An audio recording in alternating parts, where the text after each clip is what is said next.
Rudo was a slum dweller who often broke into the junkyards of rich people to steal usable things. However, when he gets framed for his foster father's murder and gets thrown into the pit where all the garbage of the world ends up, he is forced to fight gigantic monsters made of garbage to climb his way back up and get revenge.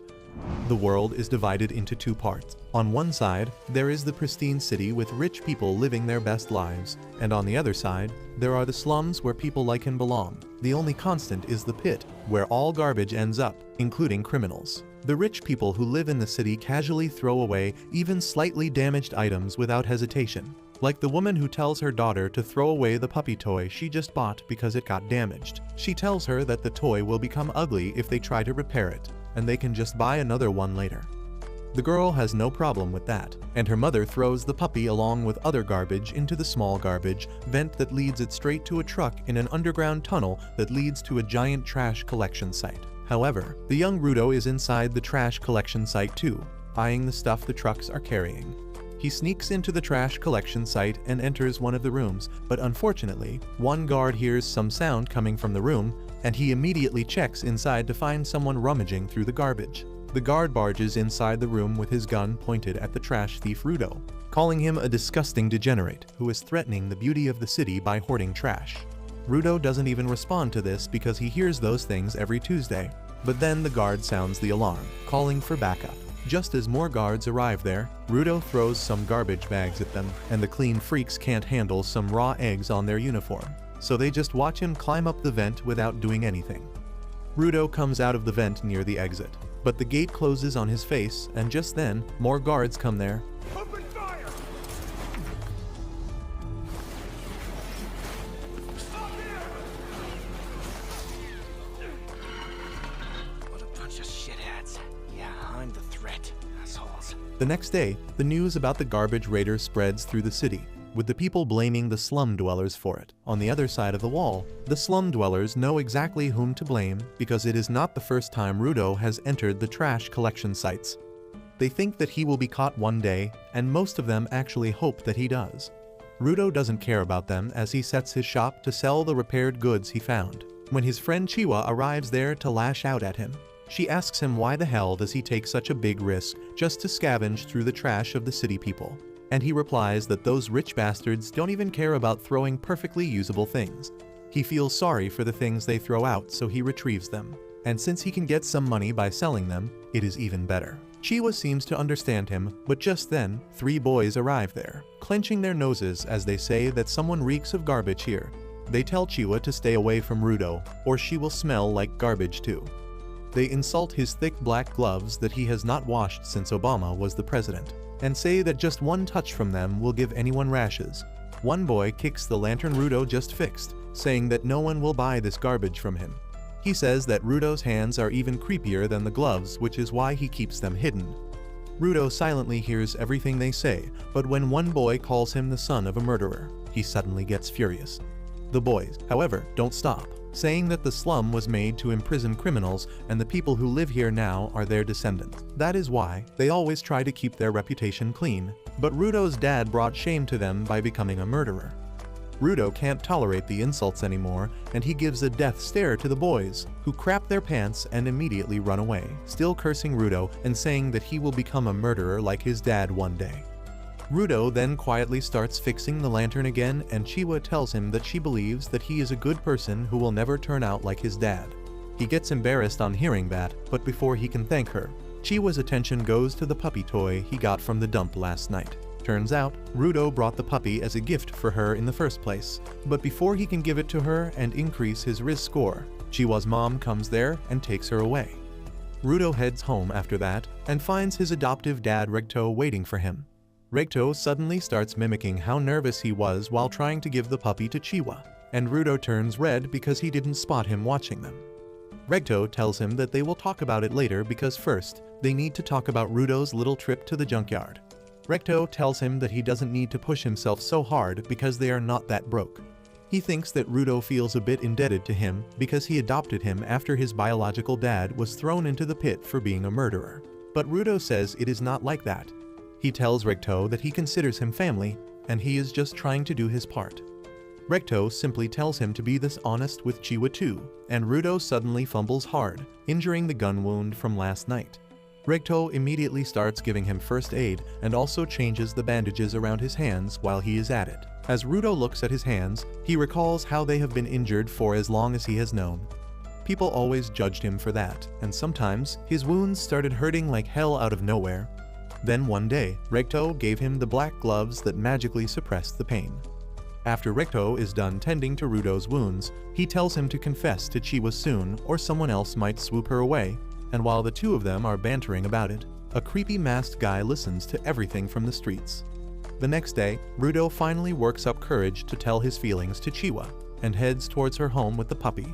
But on the way, he comes across a scene that is not really rare in the slums.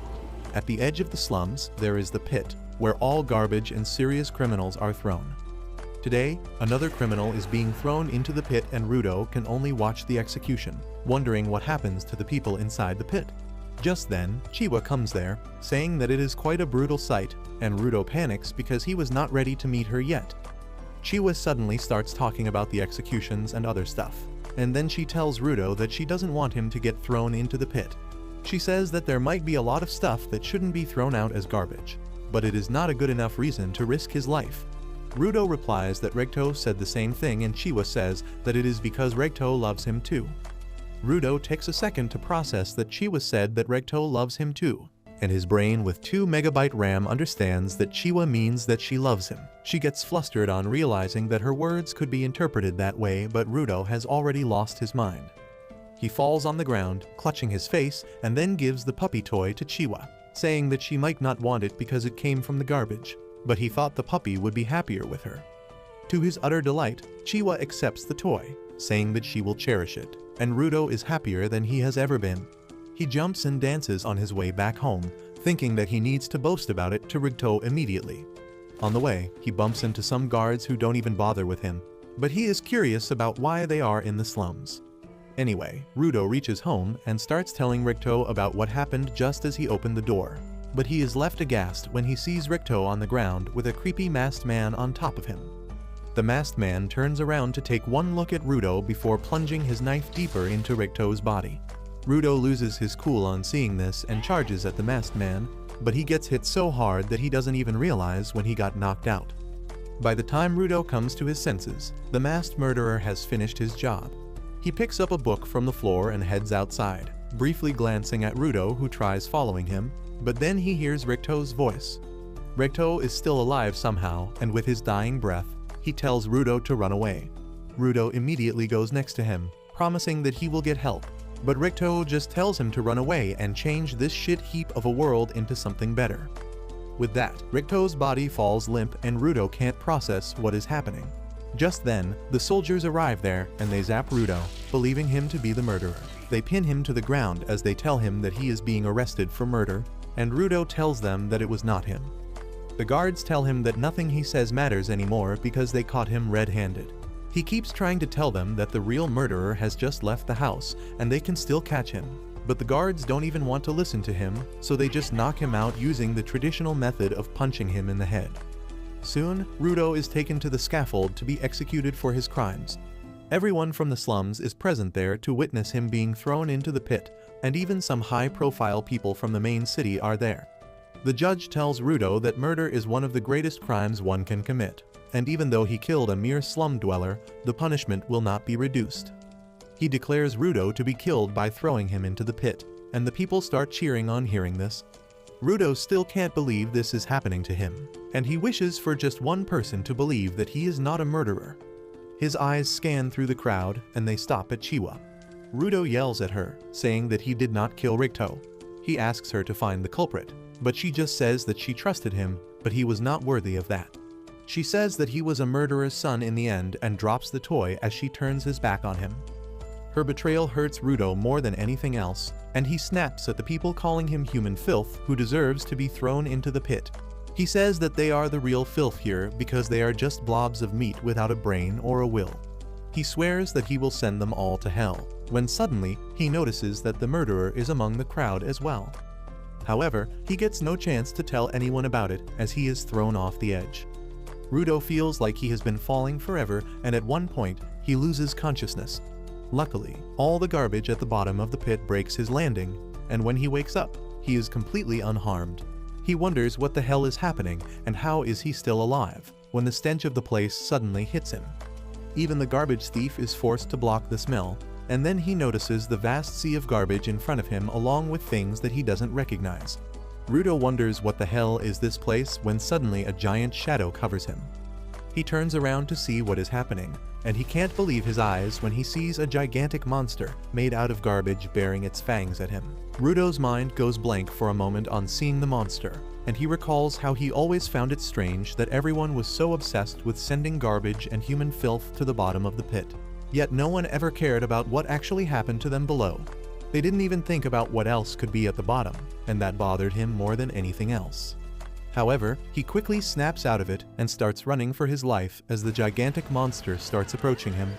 Things suddenly take a turn for worse as the monster roars loudly, and as a result, more monsters pop out from the garbage pile. They start chasing after Rudo, who runs as fast as he can, but it is all pointless because he soon gets trapped. He wonders what these monsters are and if they are really piles of junk that can move on their own. The monsters suddenly pounce on him, and he somehow dodges their attacks. He tries to run away but trips and falls right on top of a human skull, making him realize what his fate is going to be. Rudo curses at the bastards who threw him down to the hellish place, and just then, the heap of garbage he was standing on crumbles down. Rudo quickly finds himself at the bottom of a cliff that keeps him at a safe distance from the monsters, but there is another thing that is killing him. He realizes that the air of this place is literally poison, and if he breathes it for too long, his lungs will be torn apart. He covers his mouth and nose with his gloves, hoping to find a place to hide and recover. But then he suddenly realizes that a safe space might not even exist in this hell. He begins losing hope and suddenly pukes out blood, the sound of which attracts the monsters towards him again. Rudo falls on the ground, unable to move, and he almost accepts his fate when suddenly, Ricto's dying body pops up in his memories. A strange power suddenly surges through Rudo's hands, but he doesn't notice it. However, he feels his vision changing, and he starts seeing lights coming out from the garbage piles and from the iron pipe in front of him. Rudo crawls towards it, determined to stay alive because he has a reason to live. He grabs the iron pipe and gets up, declaring that he will return to the surface and get his revenge on the people who sent him here and on the bastard who killed his dad. Rage starts swelling up inside him, and the monsters sneak towards him using this chance. However, as one of them attacks him, Rudo simply hits it away with the iron pipe without even bothering to look at it. As a result of that attack, a can flies away and hits the umbrella of another resident of the pit, who is surprised that someone who can fight against the monsters has arrived here. Meanwhile, Rudo has gone batshit crazy while fighting the monsters. He doesn't care about the poisonous air or the blood flowing down his nose as he keeps jumping around. And even getting slammed into the huge rocks at great speed doesn't seem to do much damage to him. A monster crushes the rock he was stuck on, burying him in rubble, but Rudo gets out and pulls a pole along with him.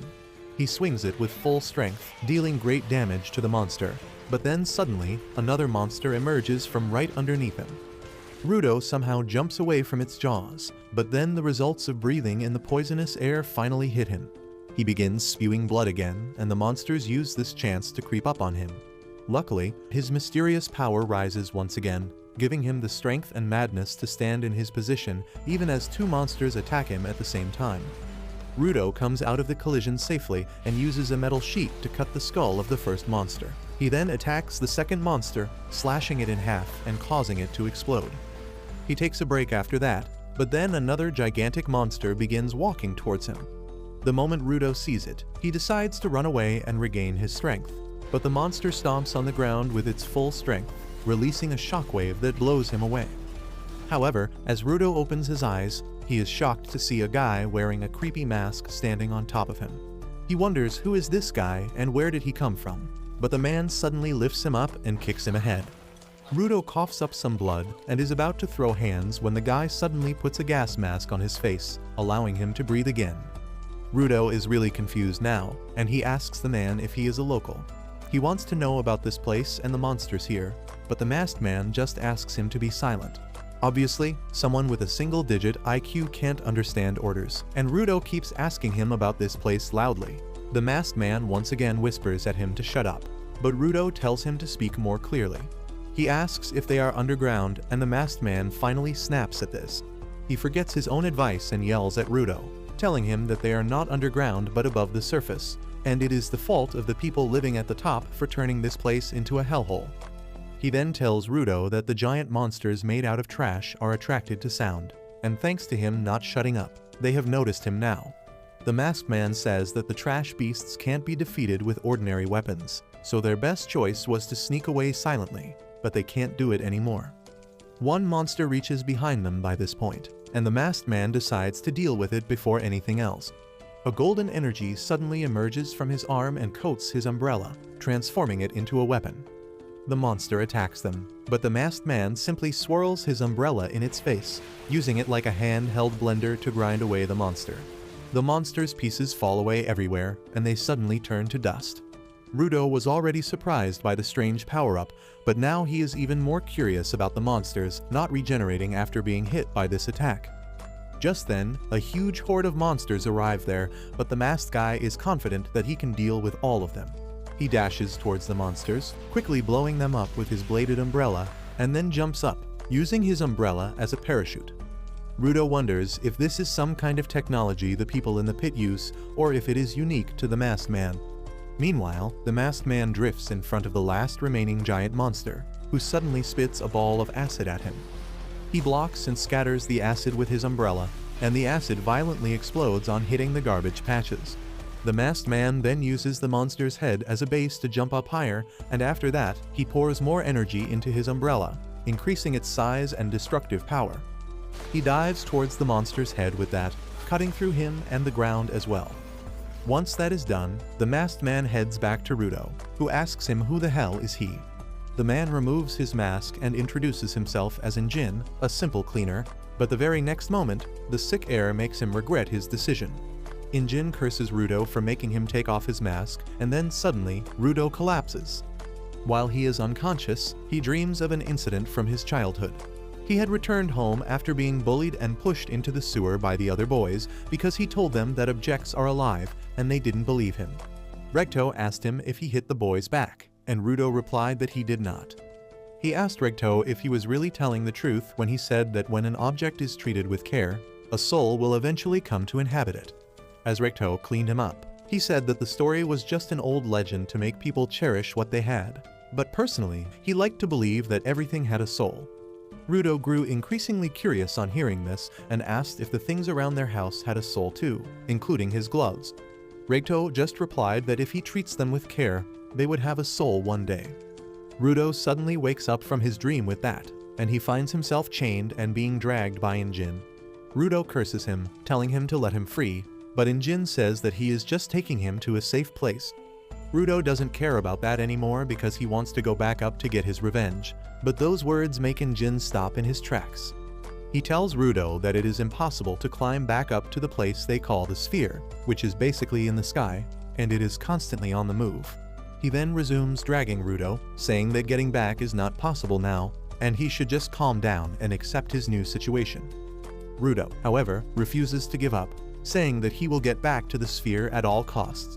He believes that Injin knows the way to go there but is hiding it from him, and he yells at him to tell him everything he knows or he will keep shouting till more monsters come. Injin is pissed at this, and he tells Rudo that he will tell him exactly what kind of place this is. He starts dragging him even more carelessly and finally takes him to a clearing in a canyon that is 100 times cleaner than the surroundings. Injin drops him there, telling him to have fun as he quickly leaves. Rudo curses him to at least free him, but Injin goes away without saying anything. Suddenly, a bunch of men wearing gas masks come out of the trucks, and they start heading towards Rudo. He wonders if they are the inhabitants of this place, and the people are also incredibly curious about him. Judging by his clothes, they wonder if he is from the sphere, and they creepily approach him with their questions. Rudo nervously tells them that he fell from the sphere, and the men suddenly throw away their masks. They seem really excited to see a living sphere dweller with them because they always found their dead bodies in the past. They get overly curious and begin examining Rudo's face, and he immediately moves away from them. The men tell him that they mean no harm and start untying him, which makes him think that they are much nicer than Injin. However, it all turns out to be a trap, and soon, Rudo finds himself chained really tightly inside a truck. He wonders what the hell is happening, but the men outside talk about how lucky they are to get a real living spherite because he will definitely fetch an enormous amount. They talk about how people pay crazy money for the body parts and clothes of the dead spherites, and finding a rare one will drive them crazy. The leader of the men then tells Rudo that the reason people are willing to pay such a huge amount of money for spherites is because they hate them. He curses the people living in the sphere who dumped all their waste on the planet until it piled up, poisoning the air and creating monsters. The people who died from the monsters or lost their homes because of the toxic air and land bear deep grudges against the spherites, and once they find a live one, they will go medieval on his. The leader then decides to feed Rudo something to welcome him to the surface, and that food is rotten meat and other spoiled things. He keeps mocking him throughout, saying that spherites like him don't even touch garbage, so he can't possibly digest food like this. However, as he tries to shove a piece of meat down Rudo's throat, the man makes the biggest mistake of his life. Rudo suddenly bites his fingers, tearing out the flesh from them and chewing it up along with the rotten stuff he ate earlier. He then starts eating the rotten food, saying that it is not trash because it is still perfectly edible. The man crap their pants because they have never seen a beast like this, but that is just the beginning. Rudo is mad at everyone for labeling things as trash and unworthy of being used, and he is no longer going to take it sitting down. His power manifests again, and he breaks free from his chains. He jumps outside and releases his energy onto the ground, lifting the objects around him. Injin watches everything from a distance, and he is really pleased to see that Rudo turned out to be a giver, a person who can give life to objects and draw out their power, just like him. Meanwhile, on the ground, Rudo thinks about Ricto's words that treating objects with care makes them alive, and they treat their humans with care too. He throws away his mask and grabs the chain used to tie him, infusing it with life and turning it into a weapon. The men rush towards him, but Rudo just hits the ground with his chain, forcing them to retreat. Their leader tells them to target the chain because a giver is useless without their object, and his men succeed in disarming Rudo quickly.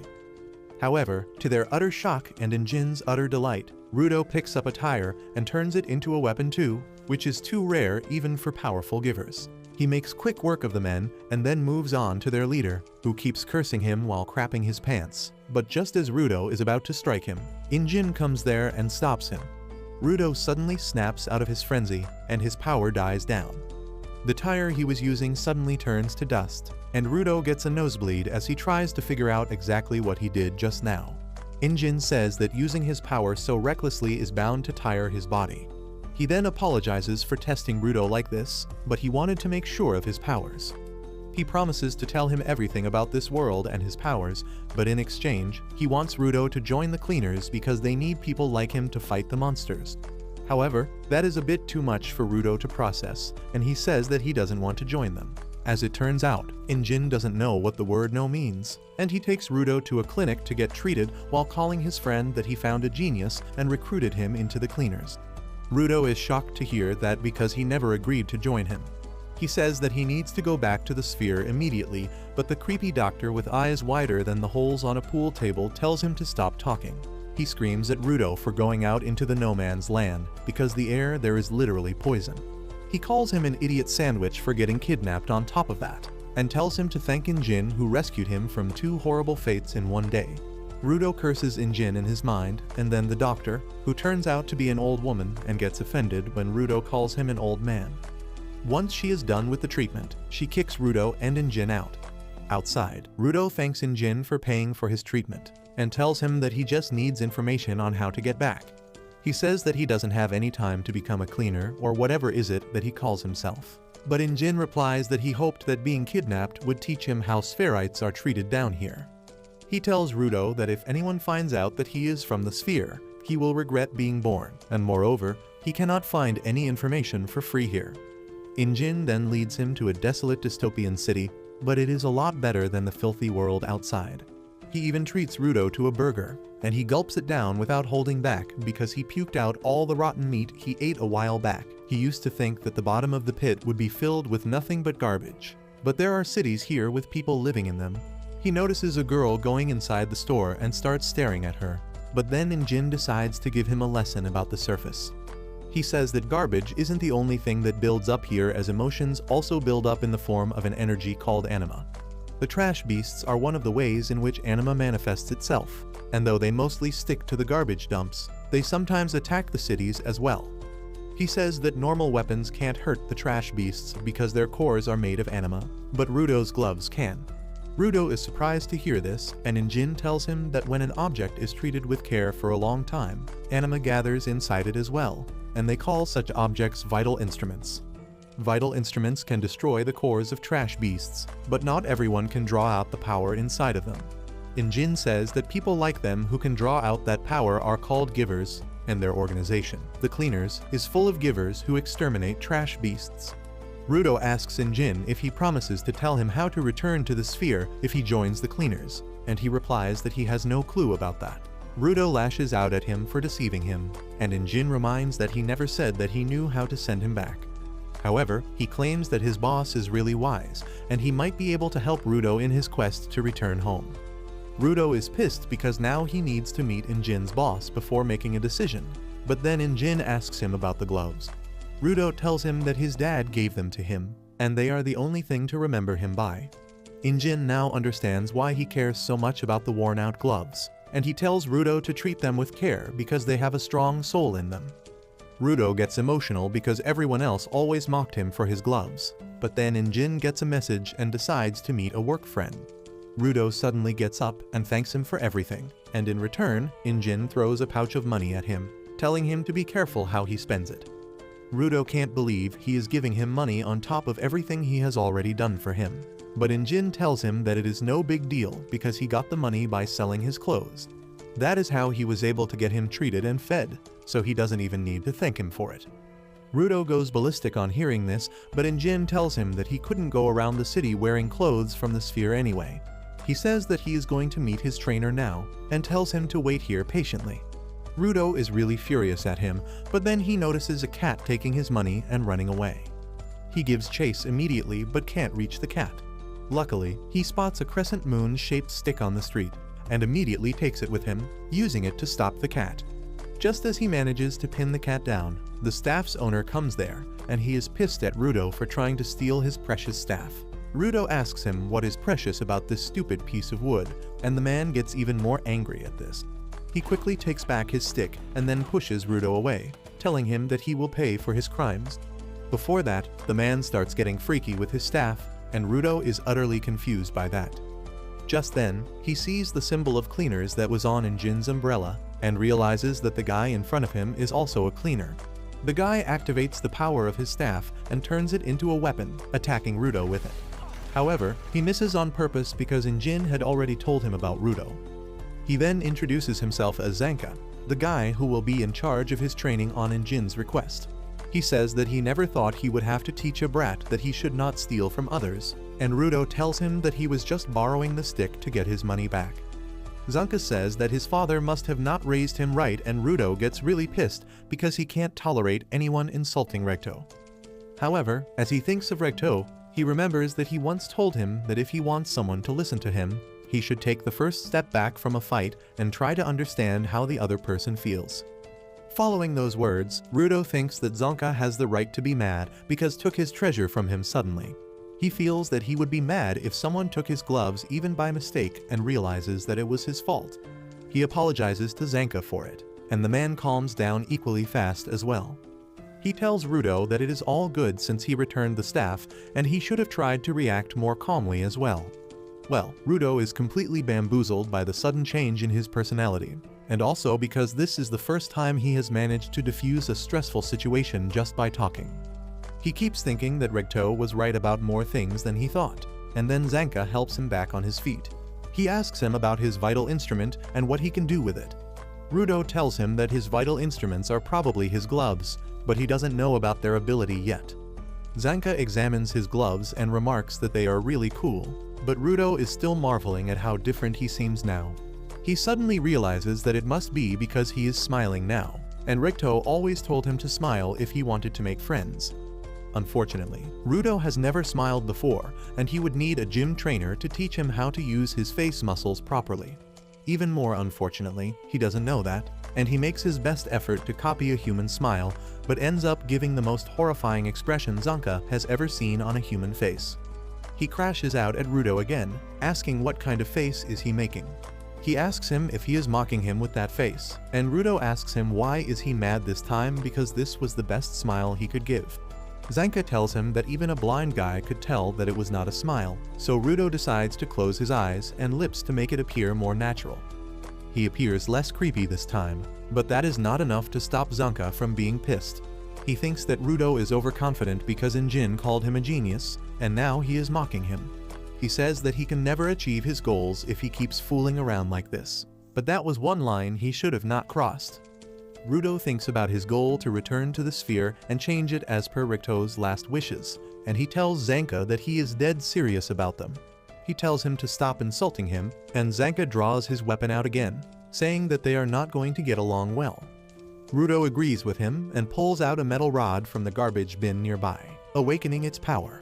Zanka is shocked to see him use a random object as his vital instrument, and he realizes why Injin called him a genius.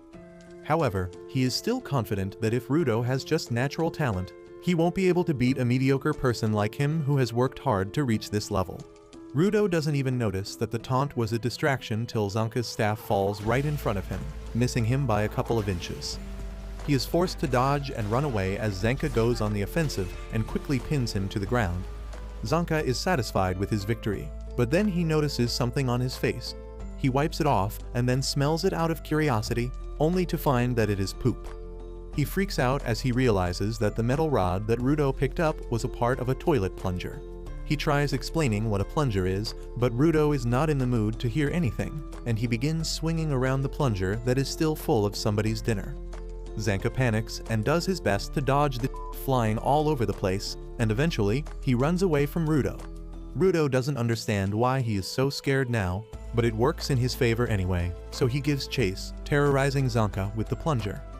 After a while of running down different alleys like old Tom and Jerry cartoons, Zanka escapes to the main street with Rudo close behind him. Suddenly, a cat trips Zanka, and he loses his balance, giving Rudo the chance to close the gap. He jumps up high, swinging the plunger with full strength at the petrified Zanka. He gets hit by a barrage of flying poop that knocks him out cold, and after a while, Injin arrives there to check up on them. He asks Rudo if he met his new teacher already, and he just points towards Zanka, who is lying on top of a garbage pile and spazzing out like crazy. Injin helps him get clean and gives him a ride, but he can't stop laughing about how Zanka got done in by poop. Rudo is also traumatized on learning the truth about the weapon he was swinging around on the streets, and then Injin tells him that Zanka is a spoiled kid, and he never expected someone to deal with him like this. Rudo can only stare at the mortified Zanka when he notices a pair of boots in the back seat of the car. Injin then tells Rudo that their first may have not been the best, but Zanka is going to be his teacher from now on. He praises him, saying that he is the most skilled trainer when it comes to handling vital instruments. Apparently, Zanka values Injin's words a lot, and he starts giggling on hearing that. Just then, Injin calls out to the woman named Rio in the back of the car, asking when did she come here. She wakes up from her beauty nap and replies that she was curious about the new guy. Rudo can only stare at him because she is quite pretty, and then Rio suddenly starts playing with his hair because they are quite unique, making him wonder if he accidentally came to heaven. While he is lost in his thoughts, Injin drives his car out of the city, leading them to the cleaners' headquarters situated in the middle of the wilderness. Injin drives past some destroyed cities and reaches a fortified tunnel passing through a huge rock wall. As they come out on the other side, everyone gets down from the car and Injin welcomes Rudo to the headquarters of the cleaners. Rudo is still in shock from Rio playing with his hair, and as he starts walking towards the building, a couple of flies start revolving around him.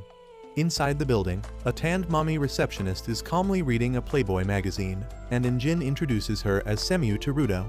He says that Semu takes a look at everyone who joins them, but just as he is about to reveal her ability, she thrusts her fork at Rudo, killing both the flies in one hit. Rudo is dumbfounded at this, and then Semu welcomes him, saying that Injin told her everything about him, but she has to take a look at him personally to assess his potential. As she begins to focus on her glasses, Injin explains that they are her vital instruments that boost her vision, and if she focuses, she can see what a person is made of. This is news to Rudo, but he doesn't have much time to think about it as Semiu awakens the power of her glasses and looks into his potential. She is shocked by what she sees and quickly turns off her ability. When Injin asks her what she saw, she tells him that Rudo is already athletic, so he doesn't need training in that matter. And he also has a good relationship with his vital instrument, though he needs some training to use it properly. Injin feels that there is more, and Semiu says that Rudo has got poop on the back of his neck. He starts laughing on hearing this and then decides to take Rudo to meet the boss, but he glances at Semiu while going because he knows she is hiding something. On the way, Injin tells Rudo that there are about 100 cleaners in total, including combatants, guards, and supports. However, they are always scattered around because of their missions, so most of them are not at the headquarters. He tells Rudo that he should meet some of them and it won't take long, but just as he opens the door to the living room, he finds a bunch of cleaners there and immediately closes the door because they can always do the introductions later. They soon reach the boss's room, but before entering it, Injin tells Rudo to not start the conversation by asking how to get back to the sphere.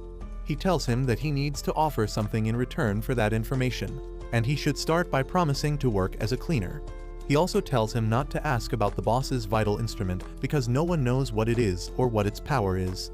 Rudo is now curious about the boss, but he finds the room empty. Just then, Semiu arrives there and tells them that the boss is out on a mission and won't be returning for a few days. Rudo is confused by this, but Injin knows that is normal, and he tells him that he needs to wait a few days to meet the boss. Rudo is pissed at this and asks what is he supposed to do in the meantime, when Rio suddenly pops up there and tells him to come watch her work. She says that he can't become a cleaner until he gets approved by the boss, so the best he can do is tag along with her as a trainee, and that also works for her because she wants to know more about him.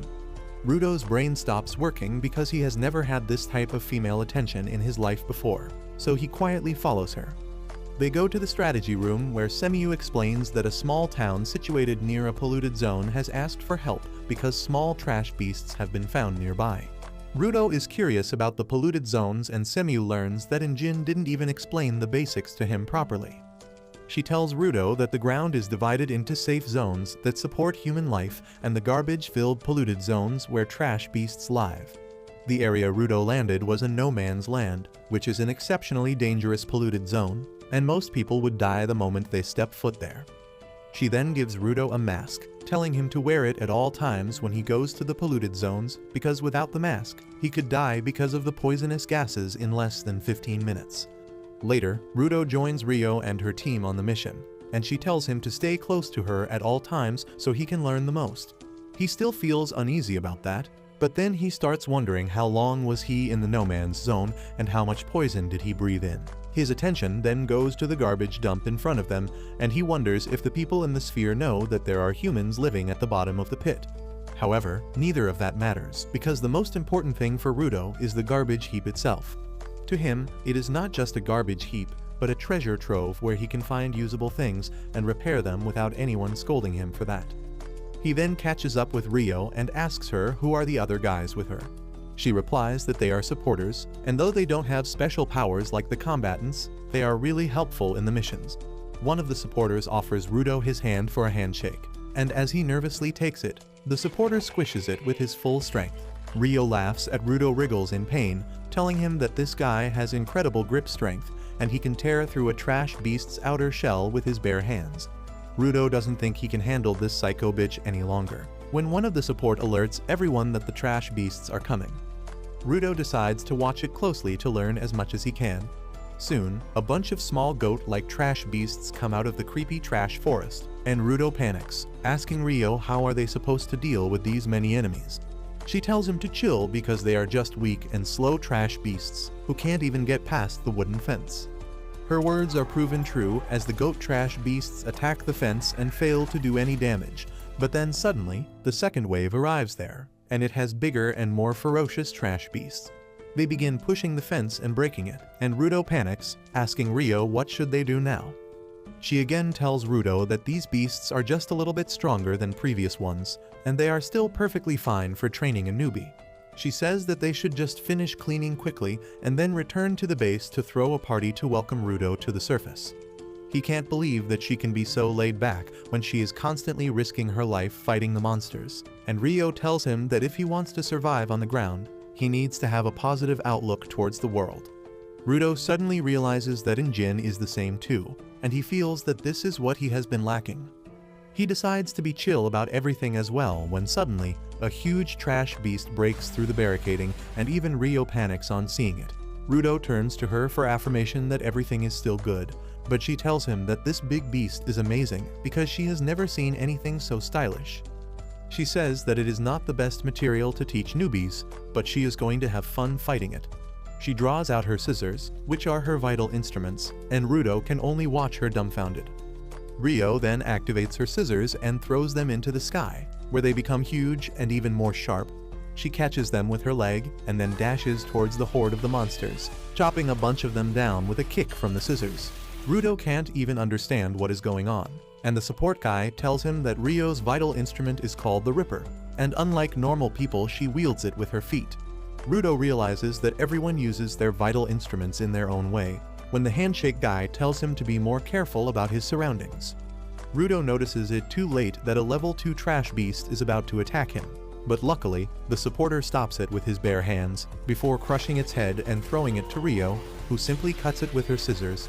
She tells the supporters to send some more trash beasts towards her, and they obey, yeeting those heavy monsters at her like they don't weigh anything. By the time Rudo processes all this and learns that this is how the cleaners fight, Rio has cleaned up all the small fries and only the boss monster is left now. The supporters decide to disable any small trash beasts that can interfere in her fight and scatter, but then Rudo notices that one of the disabled beasts is awake, and it trips a supporter. It then jumps on him, and the man can't get out of its way in time. Luckily, Rudo arrives there to his rescue, and says that he will prove his worth here so that he can get the information he wants quickly. He turns the iron pipe in his hands into a weapon, and it transforms into a spiked barricade. Rudo is confused by this, but then he realizes that he forgot how to use his power because he has been doing it instinctively all this time. He doesn't understand how to deal with the situation, and the trash beast starts pushing down on him. Luckily, Rio arrives there just then and makes quick work of the trash beast, telling Rudo that he did a good thing by following his instinct to save others. The other supporter comes there too and thanks her before asking if she defeated the big one. Rio says that she cut it in 2 halves, but somehow it is still standing. She doesn't understand how it could survive her attack when she is sure that she hit its core, but she decides to chop it up into small parts so that it becomes useless. The supporters decide to log information about a new type of trash beast that is immune to vital instruments, and they leave to warn the nearby towns about it. On the other hand, Rio dashes towards the giant beast and Rudo is left hanging in the middle because no one is telling him what to do. Meanwhile, Rio jumps at the trash beast and lands on its face before jumping over to its head and chopping off all the pipes protruding out of there. After turning the monster bald, she notices something glowing under her feet, and she realizes that it must be the core that the monster is trying to hide. However, before she can attack that, the trash beast starts moving violently enough to throw her away. It then reattaches the pipes back to its head and starts banging its jaw on the ground with great intensity. Rio still hangs on to it somehow, but the beast suddenly directs his attack towards Rudo and the supporters. Rudo just freezes as he sees the metal pipes coming towards him, but luckily, he doesn't take a direct hit. The ground under him is destroyed by the attacks, and as he falls, he begins to wonder what is he even doing. He thinks that he can't get revenge for Recto and the bastards in the sphere at this rate, and the darkness starts to consume. However, the support guy comes there to rescue him from falling into the hole, and also from giving in to despair. He carries Rudo on his shoulder, telling him that if he has a goal, he should not freeze and rather rush towards it while he can. He tells him to learn from the supporters who don't have any power, but they still keep doing their job.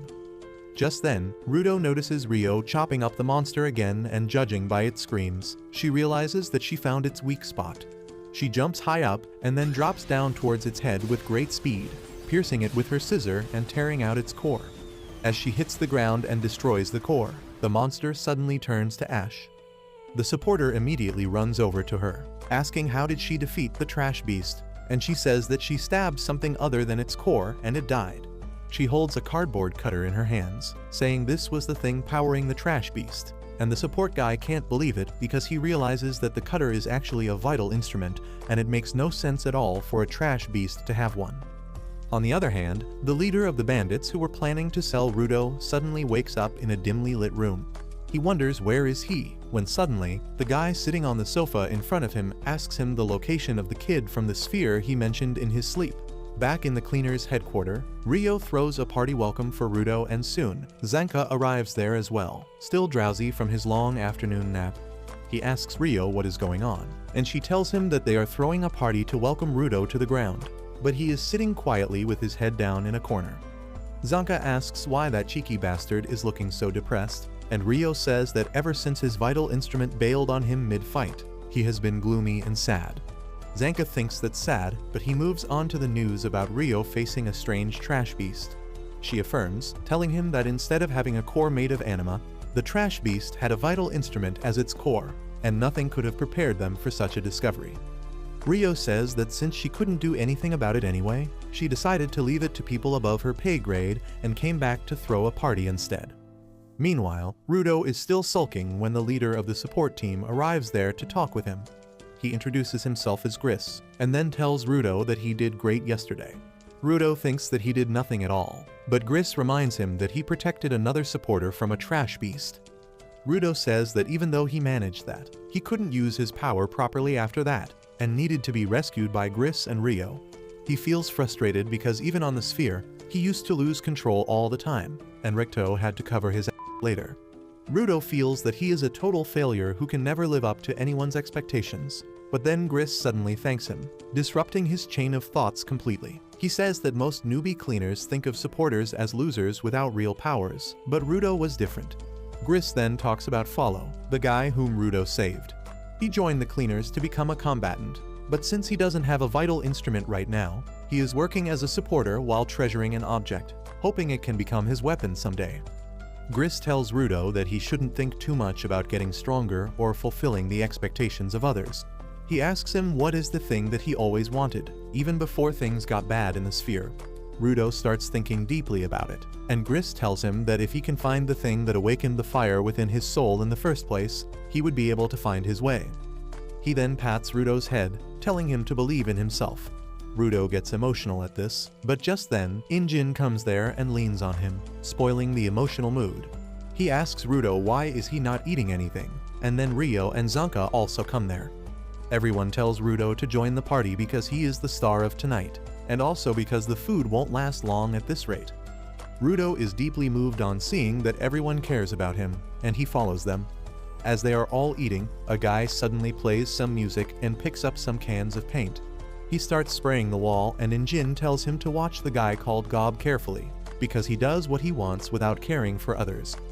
While Gob draws his art piece on the wall, everyone else complains, telling him to wait till they are done eating, but as told earlier, he doesn't give a shit. Meanwhile, on the ground floor, Mommy Semiu gets back to her desk, and she can predict that a call is going to come any minute. She picks up the phone the same second it starts ringing, and receives a request. She summons Zanka and a team of supporters to fulfill that request. But Zanka asks her what is Rudo doing with the group when he has not been officially admitted to the cleaners. Semiu tells him that the request they received is relevant to Rudo. She explains that the request is from a merchant who got attacked by a trash beast as he was crossing a polluted zone. He escaped with his life, but his precious cargo was stolen, and now he wants them to defeat the trash beast and retrieve the cargo. This is the part where Rudo is needed, because the cargo is a living spherite. Everyone is shocked to hear this, and Semiu says that it is really rare to see two living spherites on the surface at the same time, which means something odd is going on, and she wants Rudo to take a loot at it himself. Rudo starts thinking about it, and Gris tells him to control his feelings before making a decision. Rudo knows that he can't use his power properly, and that can make him a burden to the team, but he still wants to see the other spherite because it may give him a hint to return to the surface. He decides to tag along, and Zanka is not really pleased by this, but Semiu knows exactly how to get him to agree to everything. She says that this quest was initially meant for Injin, but he is busy with another request at the moment, and he said that he trusts Zanka to do it. That is enough to turn on the #1 Injin fanboy, and he cheerfully leads his group through the polluted zone. On the way, Rudo asks Gris if he doesn't carry a weapon, and he replies that he has a knife, but he trusts his hands more than that. One of the supporters tells Rudo that Gris actually has a talisman he prays a lot to, and he gets embarrassed that his secret is out. Eventually, he decides to show the talisman to Rudo, saying that it is nothing special, but it gives him something to attach himself to. Just then, they notice a creepy guy standing behind them. The girl, whose pronouns are definitely Thatham, says that she is the merchant who hired them for this mission.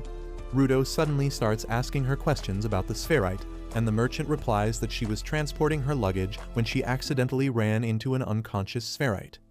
She was worried about them, so she carried them away, but then the trash beast attacked them and kidnapped the spherite.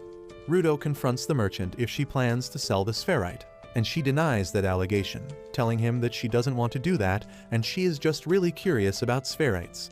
Zanka feels like this story is a pile of garbage like the one they are heading to. Trash beasts are known to attack humans on sight, and they don't go out of their way to kidnap one. He thinks that something is suspicious, but decides to deal with it when the time arrives. The merchant then leads them to the building where the trash beast ran after kidnapping the spherite. Zanka tells everyone to be on guard because the trash beast can attack them from any direction. But as they enter the building, they find it empty aside from a person at the other end. The merchant says that it is the spherite and begins pushing Rudo towards them, and the other cleaners also get pushed along. Once they reach close enough, Rudo realizes that it is not a person but a doll dressed like a spherite. But it is too late as the merchant jumps backwards, telling them to hurry up. The next moment, the ground under Rudo's feet turns into mud, and the entire group falls down to the lower floor. They wonder what just happened, and the merchant asks them if they are all right. They tell her that they are fine and ask what is this place and where is the spherite.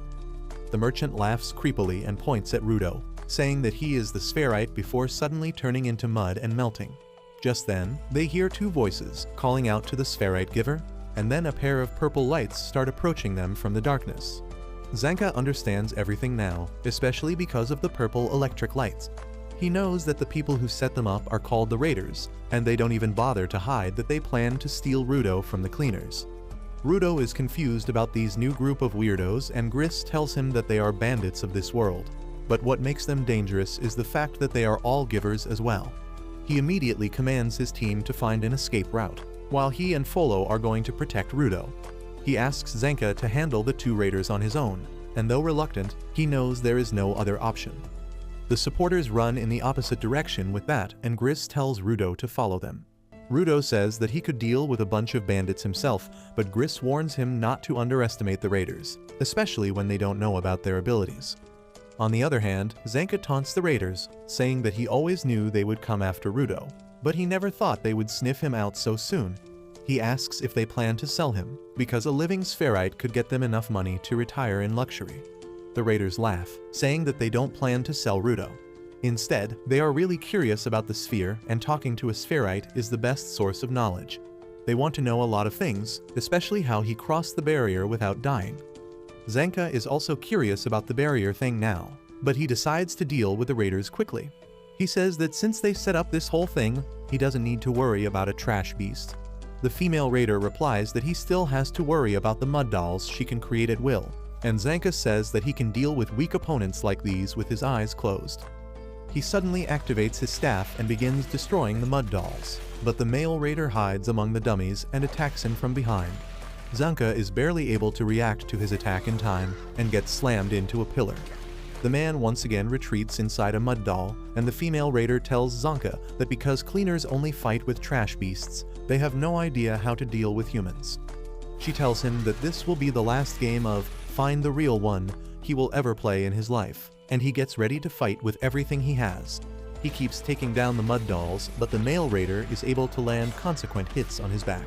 Zanka is cornered now, and as he tries to dash towards the female raider to defeat her, his feet slip in the mud puddle she had created in advance.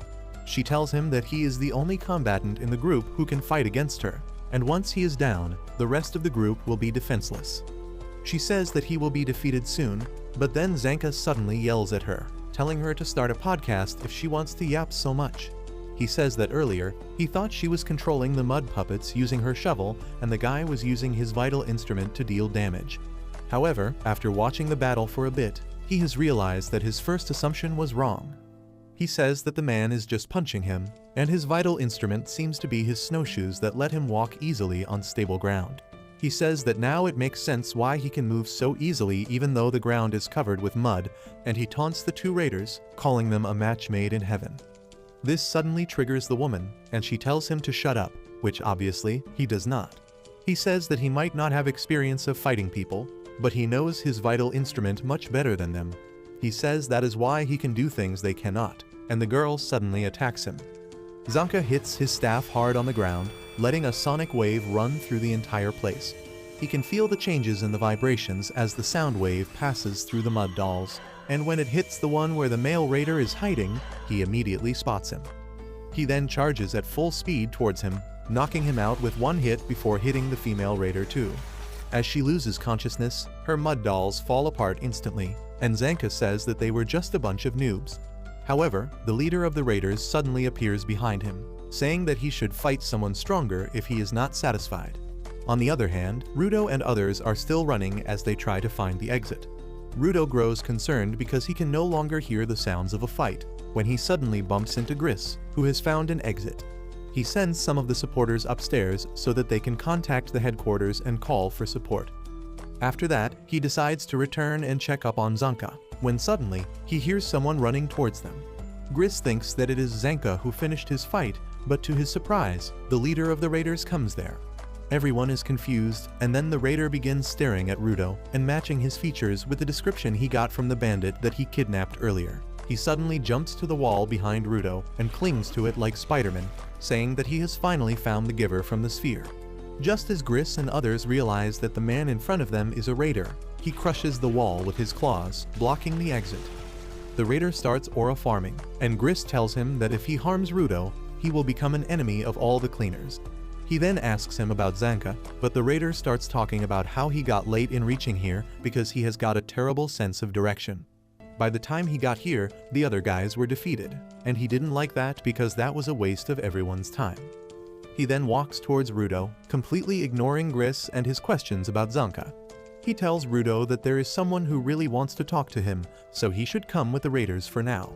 Rudo is on high alert when the raider suddenly grabs his mask and pulls it away, telling him that he doesn't need it because there are no trash beasts around. Rudo asks him what happened to the cleaner with the staff, and the raider says that he had a bad attitude, so he dealt with him. However, since he was strong, he didn't kill him and just knocked him out, but he might not enjoy the poison that much. The raider then uses his ability to awaken the power of his rings, turning them into metallic claws. He tells Rudo to come with him peacefully and no one will get hurt, but just then, Gris and Folo attack him. The raider easily dodges their attack and then does a handstand kick to send them flying away. He senses that Folo has the potential to become a giver, but Gris doesn't have anything like that, so he is not needed. Gris, however, gets up and tells the raider that he will protect his team at all costs, no matter who he has to fight.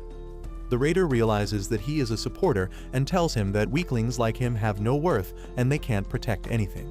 Rudo gets worried about Gris and tells him to fall back because the fight will be too dangerous for him, but Gris doesn't reply. Instead, it is the raider who tells Rudo that his weak and useless friend is already dead. His claws have pierced Gris's heart, and he pushes them even deeper until they come out of the other hand. Rudo can only stare at the sight in horror as Gris's lucky charm goes flying, and his mind goes completely blank. The scene feels awfully similar to Ricto's death to him, and Rudo instinctively reaches for the pendant that triggers the memories of his childhood. One day, Ricto found him banging his head on the wall, and he immediately came to stop him. He asked Rudo what the hell he was doing, and he blankly replied that Ricto had told him to stop hurting others, but he had never said a thing about not hurting himself. Ricto grew even more concerned at this because he thought that Rudo had become calmer after the pain in his hands was subdued. He asked him the reason behind his agitation and Rudo replied that there was none. He only had an unexplainable anger inside him whose cause he did not know, but Ricto knew what was up.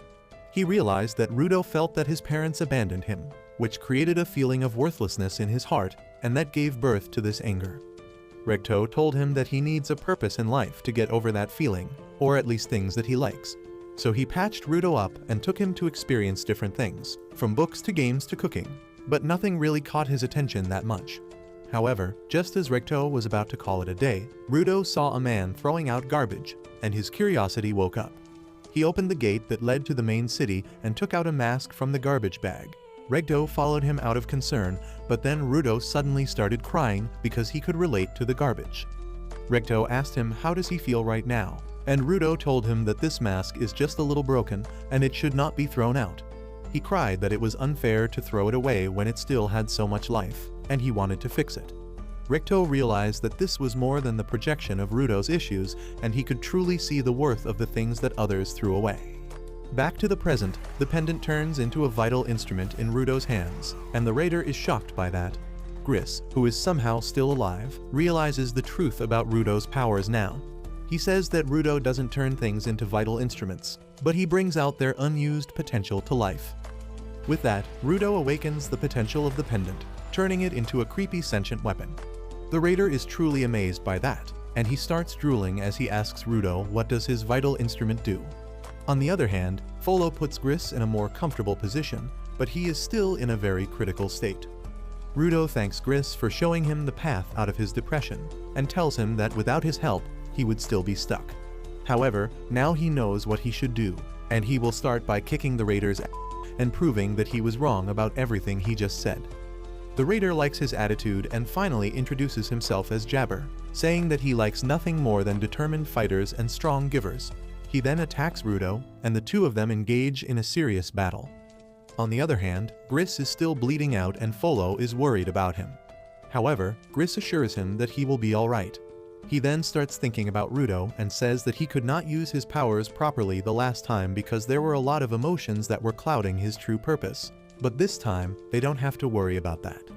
Meanwhile, Rudo is completely on the defensive, forcing Jabber to attack him and retreat when he can't find any opening. He tries to taunt Rudo into attacking him, but he simply asks him to attack him if he dares. Jabber tells him to be a bit more cheerful and enjoy the fight as he charges at him again, but Rudo just dodges his attack. Jabber attacks him again, and this time too, Rudo just dodges effortlessly. Jabber soon realizes that his attacks can't even hit Rudo, who explains that it is because of Gris's pendant. Gris prayed to the talisman that everyone should return safe from their missions, and that means it is a vital instrument that focuses on defense.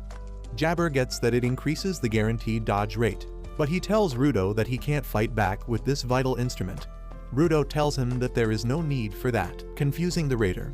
He explains that he has dodged everything without even moving from his place, and it is Jabber who keeps on moving around, so he can predict where he is going to move next. Jabber doesn't really care about his yapping, and he lunges at Rudo again.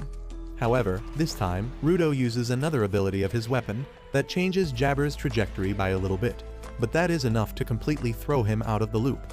Rudo says that he can't use the talisman to attack, but he can use his fists, and then rocks Jabber's world with a strong punch to his face. Jabber turns out to be a pain enjoyer, and he is glad that Rudo finally attacked him.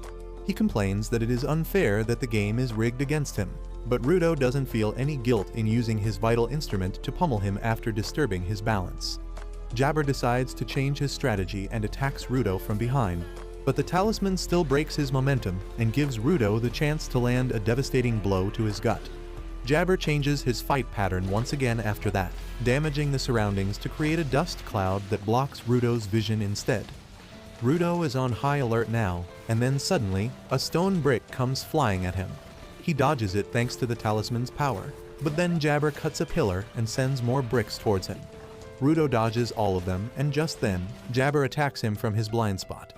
Luckily, the talisman is ready for that, and it disturbs his movement again, letting Rudo smash him to the ground.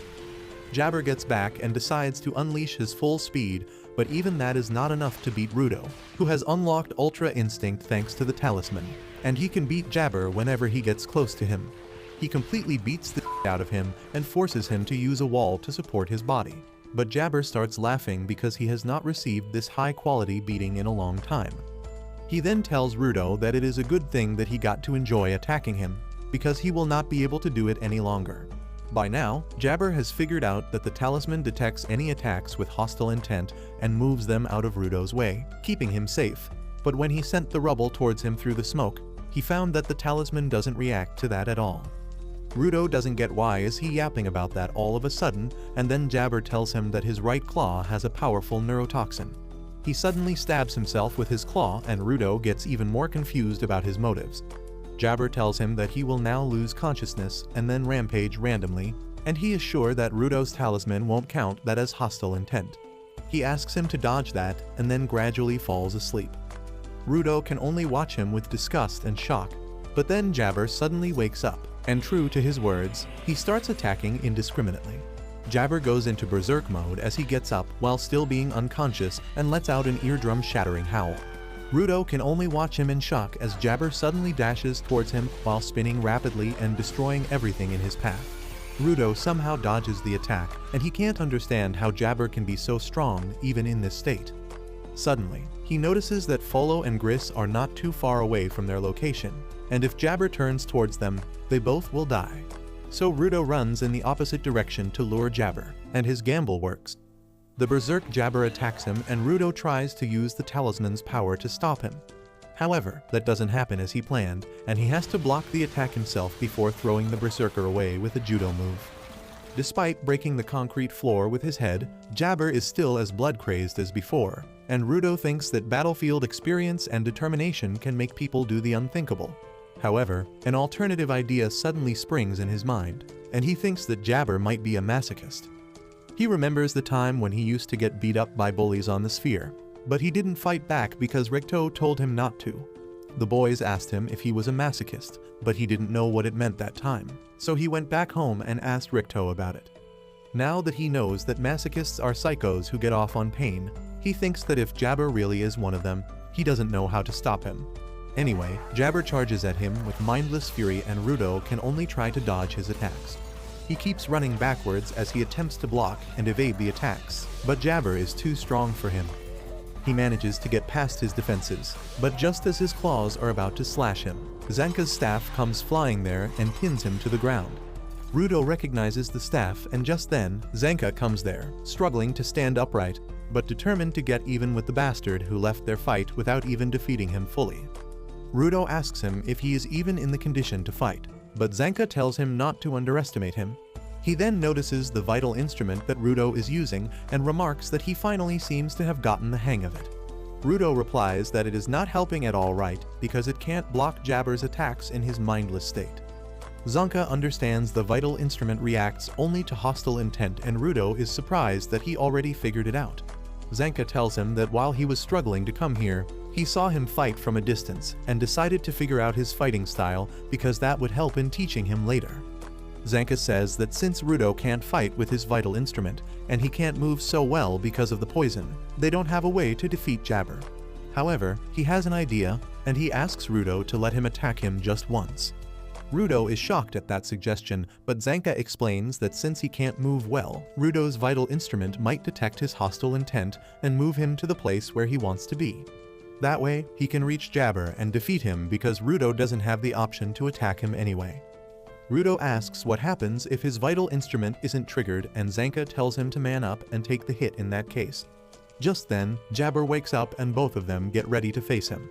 He charges at them, slashing the pillar they were standing near, but both of them make it out safely. Zanka tells Rudo to let the claws even graze him because that will quickly paralyze him.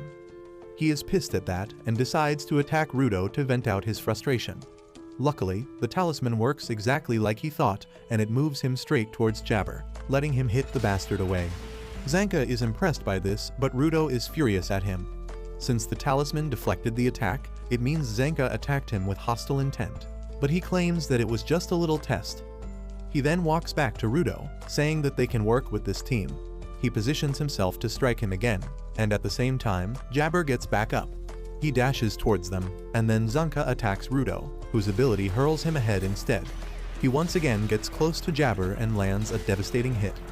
Zanka is surprised that the talisman can be controlled so well by Rudo, and he can send him considerably far. He then attacks him again, and Rudo sends him towards Jabber one more time. Thanks to Rudo's control, Zanka hits him with a lethal combo that knocks him back to his senses. As Jabber sees Zanka in front of him, he gets a little excited, but the next thing he feels is Zanka's staff landing on his head, knocking him out for good this time. As Zanka lands on his feet after that, he stumbles to the ground. He thinks that they have won the fight, and Rudo also relaxes a bit, causing the talisman to deactivate. It suddenly turns to dust and crumbles like Thanos just snapped it out of existence, and Rudo panics.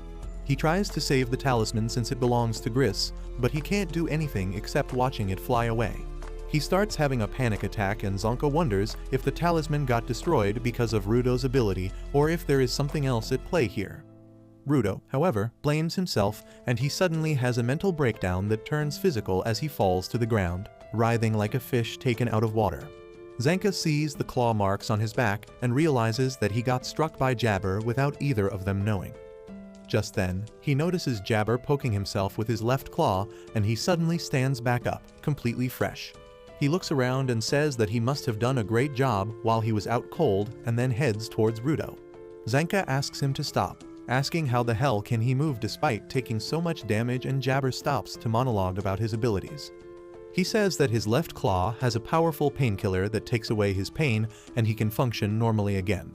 He then says that his right claw's poison will probably work on Zanka for 30 minutes, so he decides to give him another dose to make sure he doesn't get in his way. Zanka is helpless as Jabber stabs him, leaving him struggling on the ground. He then heads over to Rudo, who is still spasming, and picks him up to take him to their base. Zanka can't even yell at him to stop this time, and he can only watch Rudo being taken away silently. Meanwhile, Jabber is glad that he completed his mission, and he doesn't even care about his two teammates that are lying knocked out in the building. Rudo is still conscious even though he can't move, and he blames himself for putting everyone's life in danger. Just then, Jabber leaps out of the hole in the floor that his teammate made, but instead of being inside a building, he finds that he is outside. He thinks that it shouldn't be possible because he clearly remembered the map. But just then, he sees Rio there, waiting for him. Injin is with her too, and Jabber finds that out when he gets hit in the guts with his umbrella and hits a wall with tremendous force. He somehow stays awake despite that and notices that Injin has other scary-looking cleaners with him. Turns out, the supporters who escaped earlier called for backup, and Injin and others were close enough to respond in time. One supporter is worried that Gris and others might be dead, but Injin assures her that they are strong and won't die so easily. He asks her to take a team and rescue them, and in the meantime Jabber begins screaming that they look really strong and he is in no condition to fight them. Just the thought of how helpless he is turns him on, and Injin is shocked to learn that Rudo has been fighting this freak masochist this entire time. Rio remarks that he looks better than she expected, and the other cleaners pity him, saying that he looks a lot worse than they thought. The big guy gets angry and says that it is unforgivable that someone tried to harm one of their teammates, but the other guy tells him to shut up because he is annoying.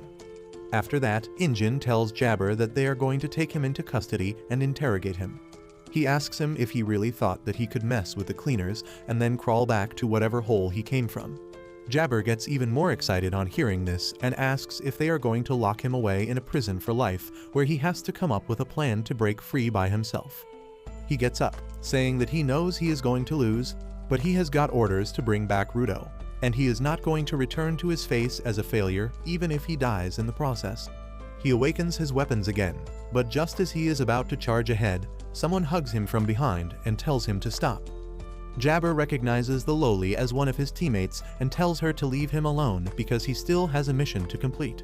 She tells him that the time is up, and they can't do anything because the cleaners are here. Jabber is still adamant about finishing his mission, so the girl tells him that the boss had a very big smile on his face. Jabber suddenly stops at this, and the girl tightens her grip around him to keep him in check. Ultimately, he decides to listen to her and return home, and as he steps aside, the mystical manhole portal in the wall behind him becomes visible. Jabber tells everyone that he has to leave now, and asks them to give Rudo his regards because he must be knocked out due to his poison right now. However, Rudo is still in his senses, and he uses all his strength to get up and tell Jabber to stop because their fight is not over yet. Jabber is impressed by his tenacity, and Rudo tells him that he will pay him back for what he did to Gris and others.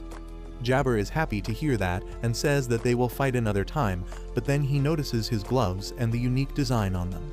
He excitedly remarks that their boss would be happy to learn that Rudo has got something from the special series too, and then enters the portal after the lowly. As soon as he puts the manhole cover on, the portal disappears and everyone is surprised. Later, Zanka and others are rescued from the building, and the poison wears off from Rudo's body too. He immediately rushes to Gris and finds that he is still alive despite severe blood loss. Rudo apologizes to him for wrecking his talisman, and Gris says that he really cared about it. Rudo is about to drown in guilt, but then Gris says that if his talisman helped him, it was really for the best. With that, the final bits of the talisman fly away too, and Rudo is not sure how he feels at the moment. Soon, everyone returns to the cleaner's headquarters and Rudo sits in silence by himself. Injin comes there and asks him why is he acting like a depressed emo brat when he should be happy because he finally learned how to use his vital instrument. Rudo suddenly snaps at him and says that he couldn't save Gris earlier, and he can't be happy about that. He says that he failed to protect Ricto in the sphere, and on the surface, he failed to protect the guy who saved his life. He feels like he is a loser no matter what he does, and Injin tells him that Gris knew what he was getting into, and he is always prepared for risks. He then asks Rudo to come with him so that they can pay their respects to Gris, who surprisingly is still alive. Rudo can't believe his eyes when he sees Gris sitting upright and thanking him for earlier, and Injin finally realizes that he was depressed because he thought Gris died. He starts ruffling Rudo's hair, and a nurse also decides to join him just for fun. Rudo gets embarrassed, but he asks Gris how can he be alive despite taking a poisonous claw straight to his heart. Gris tells him that it is all thanks to the medical team of the cleaners and especially the young medic named Aishia, who is the only giver they have with healing power. Aishia, however, is quite shy and has self-esteem issues, so she needs regular affirmations from Gris to believe him. After that, Gris turns to Folo, who kept him alive when he was bleeding out, and Folo falls to his knees. Finally, he turns to Rudo and thanks him for stopping Jabber along with Zenka. He also tells him not to worry about the talisman because if it helped save some lives, it did its job well. Rudo believes him this time, and he tells Gris that he is really glad to see that he survived. With that, Injin says that they now have to worry about the raiders picking fights with them on top of the trash beasts, but luckily, they got some information out of them. Just then, a tall, dark-skinned cleaner comes there talking about the border that Jabber mentioned, and Rudo asks Injin who this new guy is. Injin replies that he is the boss, and Rudo freaks out because he was not mentally ready to meet him. The boss greets Rudo and introduces himself as Corvus. He says that at first, he was going to reject Rudo when he heard that he wanted to join them just to get information about reaching the sphere. However, since he has already risked his life to protect the cleaners, he is one of them now, and Corvus has no objection to accepting him as a cleaner officially. Corvus then calls Rudo to his office to get his uniform, as well as to learn more about the border. He explains that the border separates the surface from the sphere, and anyone who tries to cross it dies. However, there are exceptions to the rule. Corvus begins reciting a story about a woman who lives in a no-man's land that is closest to the border. Once upon a time, a guy got lost there and met the woman. He asked her why did she live in such a desolate place, and she replied that she was watching the people fall from above. The women told him that there were some people who come and go beyond the border without dying, and that is their only hint for now. Rudo realizes that if he finds one of the people that the woman saw cross the border, he might go back home. Corvus tells him that it will be a highly dangerous journey, but Rudo doesn't care about that because he has to return home at all costs. However, he is a bit too excited for it and immediately starts rushing to the no man's land. Folo tries to stop him, but he hasn't got enough power to stop Rudo. Luckily, Injin arrives there and gets Rudo to stop, telling him that he can't go to the no man's land with such half-assed prep. He says that it is a good thing that Rudo can use his abilities on command now, but they still don't know about his limits and weaknesses. Rudo asks him to come with him in that case, but Injin refuses because he is not crazy enough to go solo into no man's land again. Rudo knows that is cap because Injin was actually going solo when he found him. Anyway, Injin tells him that there will come a time when they will go to the dangerous territory, but right now, they should focus on training Rudo, researching about the trash beasts, and also finding more information about the raiders. Speaking of the raiders, Rudo asks Injin how thieves like them can be givers. Injin replies that being a good person and treating objects with care are not the same thing.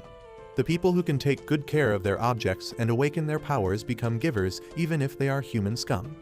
He adds that there are people who hate givers of all kinds, because from a normie point of view, anyone who is overly attached to just one object will look weird. After that, Injin tells Rudo to get some rest today because he has had a lot of non-stop action recently. Rudo obeys his command and tries to rest in his room, but with ADHD filling up 90% of his pea-sized brain, he can't even relax. He begins wondering if he should sneak out and go to find something valuable in the garbage, when suddenly, Rio slams open his door because she doesn't plan to let him rest. She decides to give Rudo a tour of their headquarters, and he says that this place has a lot more things than the sphere. Rio gets curious about the sphere and asks him what he did up there. Rudo tells her his usual schedule of picking garbage and getting scolded, and then Rio asks about the food in the sphere. Rudo replies that there were things like bread and soup, but when she asks him about sweets, he gets sulky because only the rich people can afford sweets. Rio tells him that they have sweets here and Rudo can't believe it until he sees them. He feels like he has found the one piece as he sees a plate full of sweets, and Injin warns him that sweets are more addictive than drugs, so he should be careful when eating them. He then explains that because of pollution on the surface, they can't grow much crops, but there is a group called Vianders that collect givers who specialize in cooking. They are the ones who make and sell these sweets, and sweets are not exactly rare on the surface because of them. Well, Rudo takes a bite with trembling hands, and the moment he tastes sweets for the first time, he feels like he has received enlightenment. He begins devouring the sweets like a madman, and Injin thinks that they have a budding sugar addict among them. Just then, a creepy dude with a pacifier in his mouth comes there and starts staring at him, and Rudo wonders if he is after the sweets as well. He doesn't want to share anything, but he still forces himself to pass a candy to the weirdo, who just snatches it out of his hand and gives him attitude. Rudo doesn't really bother that much with him and keeps eating sweets till he has a weird reaction and turns into a balloon that freaks Zanka out. Anyway, once Rudo has digested the sweets and turned to normal, it is time for his training to begin, but he can't draw out the power of the knife he is holding. Rio and Injin laugh at him, asking if he forgot how to access his power after being high on sweets, but Zanka is thinking rationally instead. He feels that since Rudo likes repairing broken items, he needs some kind of broken object to trigger their power. He immediately gathers some stuff from the local garbage patch and asks Rudo if something here feels right to him. Rudo immediately picks up a broken triangle thing and uses his power to turn it into a weapon of some sort. Everyone is impressed with Zanka's deduction, and he is flattered when Injin praises him. He then asks Rudo to try awakening other objects at the same time, and he manages to turn 2 more items into weapons. However, he suddenly has an intense nosebleed and collapses, and Injin remarks that he saw it on the day they first met. He says that maybe the quality of his gloves is so intense that his body can't keep up. Rudo asks him what is quality, and Injin explains that the longer an object is cared for, the stronger it becomes and the higher its quality. High-quality objects are more powerful, but they are also more draining. Zanka agrees, and he thinks that if Rudo has cared for his gloves since he was a kid, they are bound to be high quality. However, he also wonders if it has something to do with the series that Jabber mentioned. Meanwhile, Rudo wonders why the weapons he activates turn into dust at the end. He says that the objects right now are completely fine, and wonders if there is a time limit. However, Rio has another theory. She suggests that the objects might vanish because they have fulfilled their purpose. She says that Rudo's power is to repair and bring out the full potential of things other people have tossed aside. By doing that, he gives the objects a chance to fulfill their purpose, and once they are done, they vanish. Zanka also agrees with the idea, saying that Gris's talisman vanished only after the battle ended and Rudo felt safe. Injin also likes this theory, and he tells Rudo that he did not destroy the talisman or any other items that he used. Instead, he wants Rudo to think of it as giving the discarded and broken objects one last chance to go out in a blaze of glory. Rudo finally realizes that his power is not about breaking things, but about giving them their chance to shine. Just then, Rio asks him about the series stuff that Jabber mentioned, and Rudo begins to wonder if there are more items like his gloves. Rio then asks him if his gloves have a name, and he gets confused on hearing the question. Rio tells him that when you love something you give it a name. Her scissors are called the Ripper, Injin's umbrella is called Umbreaker, and Zanka calls his staff the lovely Assistaff. Rudo is surprised to hear all this, and then Injin tells him to come up with a good name for his gloves soon. Later that night, Rudo is washing his gloves, and when he comes out of the washroom, he is shocked to see Rio lying on his bed. Rudo's flabber is gasted by this, and he asks her what is she doing here. Rio replies that her room is just upstairs, so she could hear him groaning and moaning. She got worried about him and used the windows to enter his room. Rudo understands the situation now, and Rio asks if he was in pain because of the wounds on his hands that look really terrible. He immediately hides his hands from her and tells her that they hurt a lot less when he wears his gloves, but he has got to wash them every once in a while. Rio asks him what are the wounds from because they look even worse than a burn. Rudo says that she needs to ask his asshole parents about that, and Rio understands what he means. She says that parents give them a lot of things, with trauma being the topmost thing on the list. The next day, Injin takes Rudo to see the boss, who says that since there is some time to get his full face ready, Injin should finish the rest of the prep. Rudo is confused by this, and Injin tells him that full face refers to the mask that all cleaners are ordered to wear when they enter no man's land. He takes out his mask to show to Rudo and then says that they have an artist among them who makes these masks. But he is a weirdo with extreme ADHD, so he can't work if anyone even mentions the deadline before him. Right now, he is working on Rudo's mask, and it seems he will take time. Corvus says that in the meantime, they will finish up the prep by casting a spell on Rudo. This confuses him even further, so the receptionist mommy explains that there are a lot of uncertainties in the garbage zones, and to make sure the cleaners are lucky enough to avoid them, they have another artist draw a protective spell on them. The boss has given him to paint anything he wants, so he sometimes paints around the headquarters. But lately, he seems to be busy in another city. Injin says that he is going to the canvas town to find the painter, and he is taking an entire team with him. The team includes Zanka and Rio, as well as Gris and Folo along with some people from Injin's crew. He introduces them all one by one to Rudo, saying that usually they take 5 supporters with them. But since no man's land is more dangerous, they are going to take only 3 elite supporters and increase the number of givers instead. Just then, the big guy named Delman comes there and Rudo is intimidated by his size. Delman suddenly starts screaming in Rudo's face, saying that he has heard his life story, and he feels pissed that the people in the sphere discriminate between humans. He claims to like passionate people like him and tries to recruit him into his group. But just then, his partner Tamsi comes there and stops him. He says that since Injin has already recruited Rudo into his faction, they shouldn't try to steal him. Just then, Injin joins the fray and asks Delman to give one of his trademark passionate speeches. As Delman grits his teeth, Zanka plugs his ears right in time before the giant begins a speech about how they will never give up despite the challenges they face. His passion is contagious, and after being confused for a minute, even Rudo joins the other screaming people. However, once they get in the car to reach Canvas Town, everyone becomes silent. Soon, their destination comes into view, and Rudo is mesmerized to see it because it looks like an art project even from a distance. Once they reach the city gate, Rudo notices that all the walls have graffiti over them, but he is more curious about the dome-like structure. Tamsi tells him that most cities have some sort of dome to protect them from the litter that falls from the space, because that is enough to kill people. Rudo feels bad about that, but Tamsi tells him not to feel guilty because it is the fault of the people who throw the garbage. At the same time, 2 men at the gate are trying to enter the city, but they find that they can't enter the gate even though it is wide open. They keep hitting an invisible wall, but then Injin and his group pass through the gate normally. The 2 guys are surprised by this, as is Rudo, but Injin tells him to just walk through the gate because if he doesn't have any evil intentions in his mind, the gate won't stop him. Rudo immediately enters the gate, realizing that the 2 guys who are getting stuck are some kind of thugs. Anyway, once they enter the city, Rudo finds even more graffiti and empty paint cans spread everywhere. Injin tells him that a lot of people on the ground like to paint, but most people don't respect their art.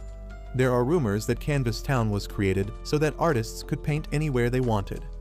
Rudo asks if they are here to look at these paintings, and Injin tells him that they are here to find the giver who can cast protective spells on anything using his art. Rudo is confused by that, so Injin gives him an example. He says that if the giver wants to protect a wall from one attack, he can channel his emotions into his vital instrument and then convert them into magic by drawing on the wall. He then says that the 2 people outside couldn't enter the city because the giver painted a spell that forbids people who plan nasty things from entering the city. Rudo says that his powers seem really crazy, and Injin remarks that his vital instrument is quite rare. He tries to explain that the giver actually inherited the vital instrument from someone when a running kid bumps into him and falls on the ground. He tries to help the kid up, but he starts crying and then runs away. Injin is left stunned by this, and Rio starts teasing him about making the kid cry. Just then, the city mayor also arrives there, and Injin is glad to see him. He says that they are here to see their friend Gob because they have a job for him. He asks where he is working right now, but the mayor tells him with a heavy heart that Gob died this morning. The mayor then takes everyone to Gob's house, saying that he died of body pollution. He was not satisfied with painting in the city, and he went to the polluted zones to paint as well. The mayor is sure that Gob often forgot his mask when he was painting, and as a result, the deadly air destroyed his body from the inside. Injin is devastated by this news, and as he pays his respect to his dead friend, Rudo remembers that he once saw Gob painting a wall in the headquarters. Injin talked very highly about him back then, saying that he was a guy who is never distracted from what he wants to do. Rudo is rattled as he tries to process Gob's death, but Tamsi asks him not to be too shaken up because a lot of people on the surface die because of body pollution. The mayor says that Gob had already decided his successor before dying, and it is the kid named Rimlin that Injin bumped into earlier. He talks about how the spellcasters are chosen by the former wielder of the brush, and they immediately turn into givers on receiving the brush. However, he feels that the responsibility is too much for the young Rimlin, because the spellcaster is like the representative of their city. Rudo is shocked on learning this, but Folo and Tamsi tell him that passing down a vital instrument is very rare, but it makes sense since the power of the vital instrument has already been awakened, and the one to receive it just needs the potential to be a giver. The mayor then says that Rimlin and Gob were like siblings, so they will need to give the kids some time to recover from the loss. He tells Injin that he and his cleaner friends will be delayed because of that, but Injin tells him that they don't need to rush anything in such a delicate situation. The mayor suddenly starts crying, saying that Gob painted with too much joy in his heart, and he can't believe he is dead. Injin understands his feelings very well because he used to be in awe whenever he saw Gob painting with a big smile on his face. He decides that they will return later when things are calmer here, but before going, he asks Rimlin to take care of herself. However, she suddenly gets up, declaring that the time for being gloomy is over. That startles everyone, and Rimlin immediately snatches the paintbrush from the mayor's brush and runs outside. Everyone follows her, and they find her on a rooftop with cans of paint. She says that even though she is sad that Gob is dead, she knows that he can't enjoy his afterlife if he sees everyone crying after him. That is why she wants to send him off in the way he would like best, and that is by celebrating life and art. She immediately activates the brush, enlarging it in size, and draws a magic circle on the ground that mutates the paint cans into firework launchers. As the paint cans shoot out colorful fireworks in the sky, everyone in the city gets inspired and they rush to make art. Rimlin is happy to see that because that is what Gob would have wanted, and Rudo watches her filled with awe. Soon after that, Rimlin paints her latest artwork on Rudo's face, and she is really proud of it. She has done clown makeup on him, and Rudo is not really happy about it, but Rimlin can't stop laughing as she looks at his face. While Rudo lashes out at her, Injin talks with the mayor, saying that now they know the exact criteria the spellcasters used to choose their successor. The mayor affirms, saying that Rimlin is as whimsy as Gob was. Injin asks him how many spellcasters have been there in total, and the mayor replies that Rimlin is probably the sixth one, because spellcasters leave their history behind only through their art. Meanwhile, Rimlin introduces herself to Rudo and asks what does he want her to draw and where. She begins talking about her power and how it doesn't work well if she doesn't get permission to draw at a place. Injin recalls that it was also the case with Gob, and he asks the mayor if all the spellcasters inherit the same power. The mayor replies that they get similar powers, but sometimes there are differences. Injin thinks that the vital instrument gives them the same powers, and the difference arises because of the difference in the personality of the spellcaster, but Rimlin tells him that he is wrong. She believes that their powers turn out to be similar because they are all a bunch of whack jobs who like to play on the battlefield. She says that they draw balloons and flowers in tense battle scenes because they like the message of freedom and power in their artwork. She believes that this is the deciding factor whenever a spellcaster chooses their successor, but Injin doesn't get most of what she said. He concludes that spellcasters have the same power because they think in the same manner, but Rimlin disagrees with that too. She says that they have different ways of thinking, and they draw different things as well, which further confuses Injin. He tries to understand what exactly Rimlin wants to say, but the mayor stops him, telling him that he will only lose his mind if he tries to debate with an artist or a flat earther. Anyway, Rudo tells Rimlin that he wants her to draw something on his back that protects him from one serious hit. Rimlin gets ready for the job and immediately turns her brush into a tattoo gun to make her artwork permanent. The mayor and Injin are shocked by this because initially they thought that Rimlin just found a tattoo gun lying around somewhere, but it turns out that she can turn the brush into any tool that fulfills her needs at the moment. In the end, they stop her from tattooing the spell on Rudo's body, but Rimlin says that if she just draws with water-based paint, it will wash off after the first time Rudo showers. However, she quickly comes up with another idea that is as mischievous as a tattoo and asks for Rudo's permission to cast a spell on his body without telling him what tool she will use. Anyway, Rimlin draws a spell not only on Rudo but on everyone else in the group, and with that, they decide to head back to their mission. Rimlin is really exhausted after casting spells on 9 people at once, but she still comes along with them to the gate. At the gate, Injin and others spot the 2 losers from earlier, and they get pissed when they see the brush in Rimlin's hand. They ask the mayor how could he let a brat like her inherit the position of the spellcaster, and say that they were more suited to become the next spellcaster instead. One of them boasts about how he won a famous art competition to prove his worth, and he can become a better spellcaster than some snot-nosed kid. The mayor suddenly starts shouting at them and immediately shuts them up. He tells them that posers like them only care about fame and they don't even understand what it means to be a spellcaster. He tells them to run away immediately because no one in Canvas City wants to see their ugly faces. The thugs quickly accept defeat in front of the angry mayor and head back dejected.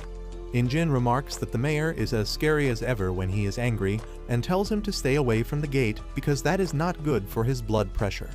With that, everyone gets in the car, and Rudo thanks Rimlin for drawing on him. She laughs smugly and tells him that she will come to play around in the headquarters soon too.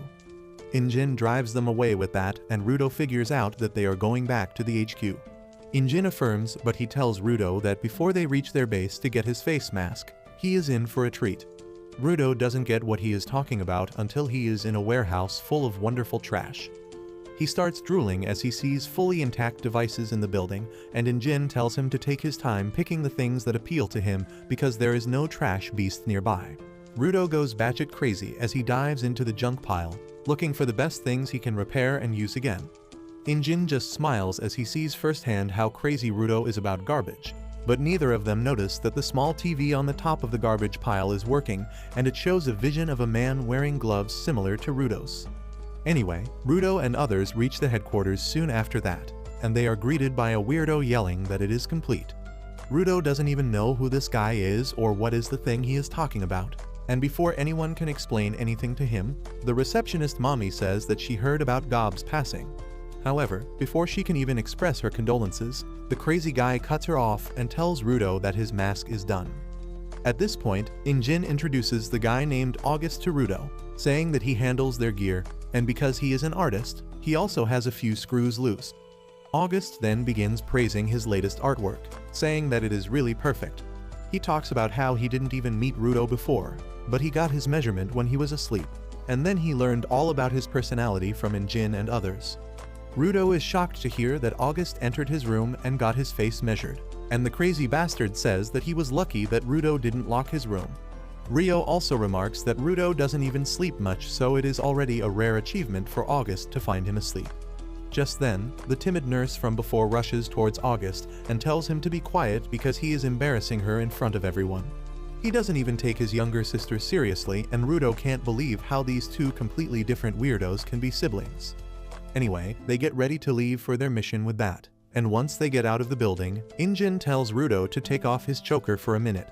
Rudo does as he is told, and then suddenly, all the members of the group pierce and cut their fingers to draw a little blood and mark the choker with it.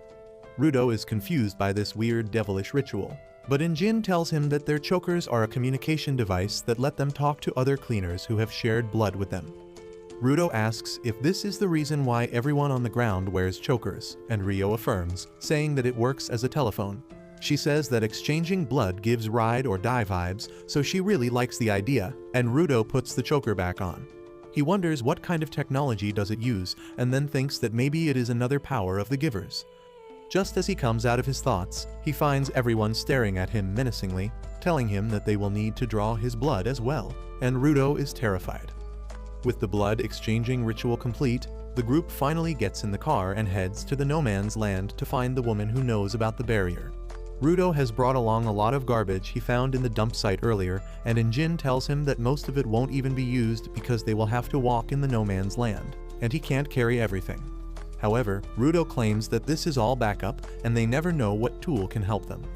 Soon after that, they reach the red desert named Penta, which is one of the 5 no man's lands in this world. Tamsi is the first one to climb down into the red sand, and as he examines it, he finds that it is not sand but rust. Just then, he spots a trash beast moving towards them at great speed, and the other members of the group also notice it. Injin decides to let Rudo take care of the trash beast as his first hunt after joining the cleaners. Rudo immediately slides down the sandy slopes with his new face mask on. The fight begins and the female supporter begins taking down notes about the trash beasts they face. Rio decides to fight 3 scorpion-type trash beasts all at once, chopping them with her giant scissors. One body part of the scorpion rolls away, hitting another trash beast in the distance, who thinks that Zanka did it because he is standing in front of it. The trash beast attacks him and pushes him back, and Zanka just focuses on dodging till he finds the perfect chance to counter. He then attacks the monster's jaw with his staff and unleashes its true ability to shoot spikes in front of it, piercing the monster's head and killing it on the spot. However, he cannot relax yet as more monsters surround him, but just as he is about to fight them, Injin dives towards him with his special move that takes down all the trash beasts except one. Rudo decides to face it himself, and he charges ahead towards the monster, pulling out a keyboard to fight it. His power awakens the hidden potential of the keyboard, and far away from him, the woman in the desert notices it. Back on the battlefield, Rudo becomes the keyboard warrior all Twitter activists think they are. He can only type like my 90-year-old grandma, but as soon as he hits enter, the keys begin floating and go high in the air before hitting the scorpion trash beast like bullets, writing the word asshole on its back before it turns to ash. All the monsters are defeated with that, and Injin begins examining the trash hiding under the red sands. Meanwhile, Gris begins scolding the other supporter for taking notes when everyone else was fighting. He tells her that it could be dangerous if her full attention is not on staying alive, but the girl tells him that she would forget everything if she waited for the battle to end. Meanwhile, Rudo is trying to clean the sand and dirt from his mask when he sees a glimpse of a woman in the dust clouds. However, before he can even take a step towards her, Delman and Tamsi find him. Rudo falls to the ground as he is startled by Delman's loud voice, who tells him that he couldn't see his first fight because of all the sand. Rudo thinks that he is at least useful now, but then suddenly, Delman stops talking and starts staring towards something right ahead of him. Rudo also turns around and he is shocked when he sees a girl cheerfully walking towards them. Delman and Tamsi are on their guard as they see the girl who is not dressed appropriately for this harsh environment, and they say they couldn't even sense her presence. Everyone else also gathers around, and Injin wonders if she is the woman in the stories who has seen people come from the sphere and return. Zanka says that it is too early for them to find the woman, and Injin says that they should try to talk to her and ask for directions at least. However, Rio is a bit more direct, and she asks the girl if she has ever seen people coming from the sphere or trying to go back. The girl affirms, and Rio tells everyone that they have found the person they came here for. Injin says that they lucked out this time, and then the girl named Amo suddenly starts coughing. She tells everyone to come to her house so that they can talk in peace, because the air here is not good for their body. Rio grows suspicious of her and asks Injin if she should go alone and talk with the girl, but he decides that all of them should go. He feels that even if the girl is plotting something, they can talk it out, and if she really turns out to be a danger, it will be better if all of them are present to fight her. However, his plan fails terribly, and once they reach Almu's house that is full of soft toys and creepy dolls, Injin throws up and collapses. Rudo is the only one conscious now, and as he tries to understand what is happening, Almu grins mischievously at him. But that's where this video ends. Remember to like and subscribe to the channel. Thanks for watching, and I'll see you next time.